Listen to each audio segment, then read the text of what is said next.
Twitter impression farmers, when rent is due, they immediately let out this banger. In my case, we'll talk about this. I kind of know. I'm almost certain I know what happened here.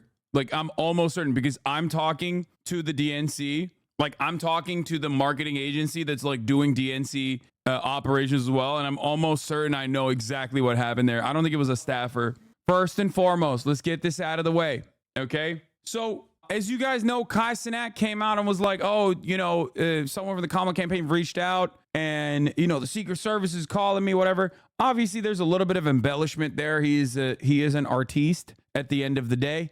You know what I mean? Like, I get that. My suspicion is that it wasn't someone directly from the Kamala camp that actually reached out, but most likely someone from not even the DNC personally, but someone who is in charge of the marketing for the DNC. Like, these are the people that I'm talking to as well currently. So I suspect that is what happened. It was like most likely someone who's doing marketing, because there's a shit ton of think tanks. There are a shit ton of think tanks that are operating right now, and all of them are talking about how they have access to high level politicians, how they're representing the campaign or whatever. It's normal to a certain degree.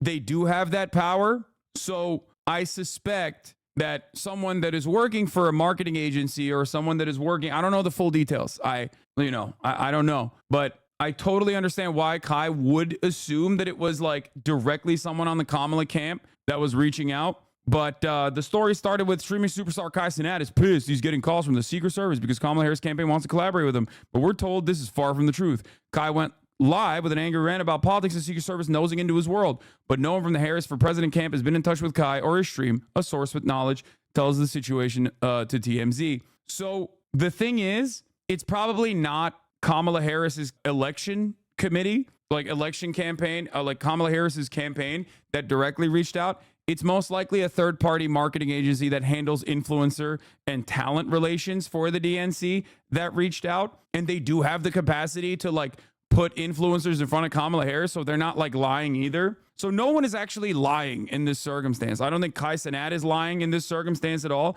And as far as like getting calls from the Secret Service, it probably was a DNC marketing agency, like a agency that's working with the Democratic National Convention that I will be going to, was working on potentially putting together like an event with Kai or like an opportunity with Kai. And yes, if that is the case, then Secret Service will reach out.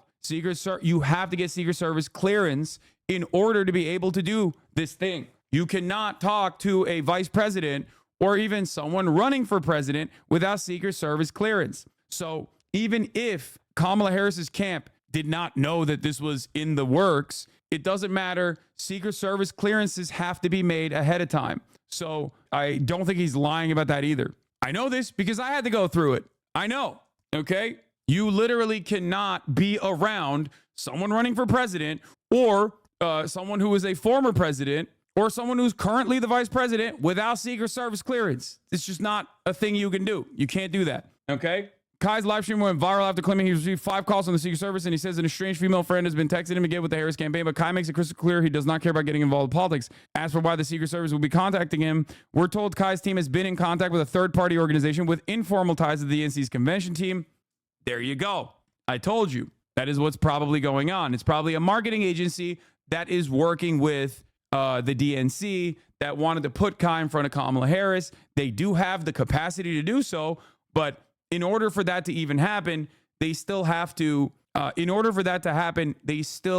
get through Secret Service clearance. Okay. There's talk of him possibly doing something when convention kicks off in Chicago later this month, but it's unclear what that would look like. There you go. We're also told the talks with Kai initiated prior to President Biden dropping out of the election, and up to this point, no one from Kamala's campaign has been a part of those convos. This all comes in the heels of Kai and Kamala supporters clamoring for them to link up after Donald Trump was interviewed by another popular streamer, Aiden Ross. We've reached out to a rep for Kai so far, no word back. Why did they even feel the need to make this a story? It all ties to the Harris campaign, and you even called them reaching out during the Aiden stream? Yeah, no, it makes sense.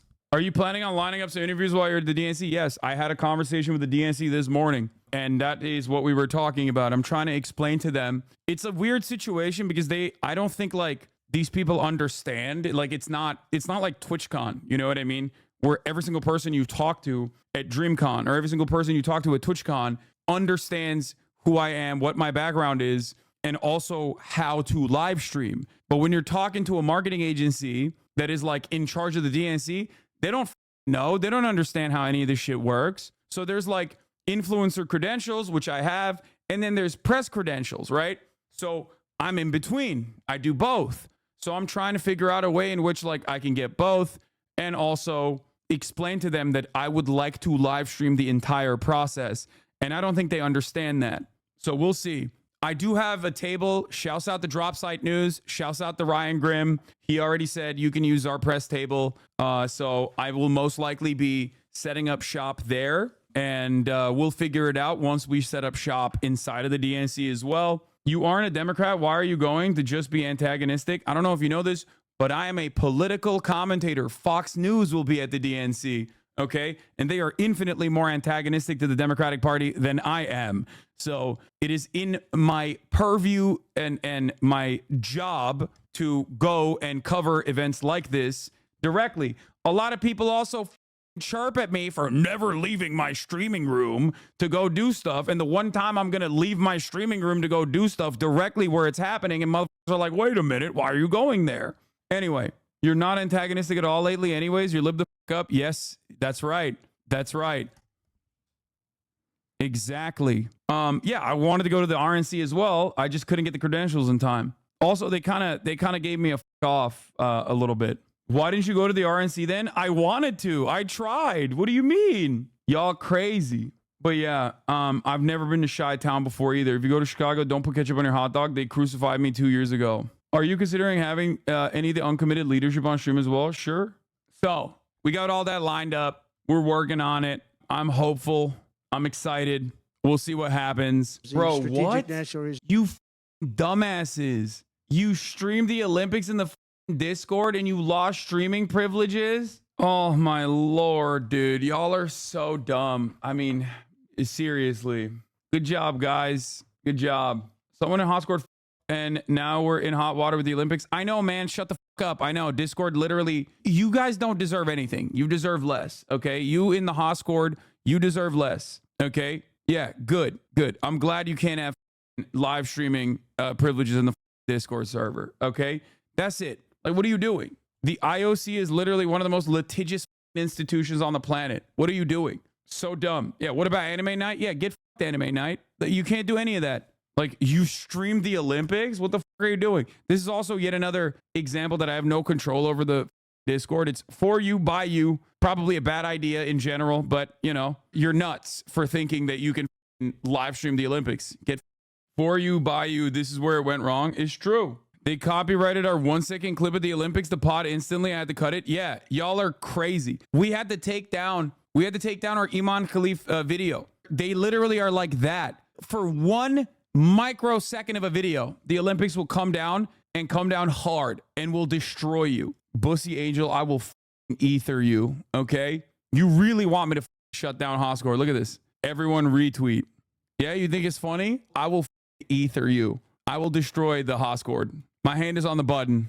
Y'all think it's so sweet. Y'all think it's so sweet. You're like, oh yeah, it's our little place. We can make fun of him here. And then you're like, oh no, I have nowhere to go. Hostwit defenders popping off. Oh yeah. Twitter impression farmers, when rent is due, they immediately let out this banger. And they bought it too. 100%. Like, this dude blocked me, so I can't even show you the OG tweet, which is so funny. He said, this is the worst streamer of all time. Okay. And it got like 75,000 likes or whatever. And it's the easiest. It's like one of those things that you can do on Twitter that automatically gets a shit ton of likes. Okay. And these accounts will always do this shit. They tweet this every month, and I am almost certain it's a part of the Stake contract. It's so funny because they're all getting paid by Stake to literally slap the Stake logo on every clip that they find on the timeline. And now that people are coming down on them, like I saw Your Rage was talking about how he's going to sue them, like the Clippers. because they just slapped the steak logo on other people's content. They slapped their own watermark and the steak logo on other people's content. And now people are going, what the going on here? Clipper Fear Buck is now putting brands on other people's content without permission and running them as ads for steak. It's crazy. Okay. Steak co-founder also has you living rent free in his head. Yeah, I know. Clancy isn't a gamer himself, but he mostly watches musicians or talk shows on Twitch. In particular, he enjoys the political commentary posted by left-wing commentator Hasan who has 2.5 million followers on the platform. Good luck. Like, dude, why don't you worry about running your website, dude? Like, you are literally a billionaire. It's such a strange tendency. Clipper Fear Buck tried to claim he wasn't being paid by steak before forgetting he had steak referenced in his bio. It's good that you are showing concern, just noticing that they all like that. Frankly, I find whatever clip is good on my timeline and post it. I don't usually look out for that. And no, I'm not being paid by steak. Like what? And it's like, bro, you literally have it in your account. But anyway, all these impression farmers, when rent is due, will hit this. And Twitter is like right-wing as so obviously it'll get a lot of motion. Much of it is fake, in my opinion. There are definitely real people. There are definitely very real people who despise me on there. Okay. I guess he unblocked me, by the way. He had blocked me prior, but now he unblocked me.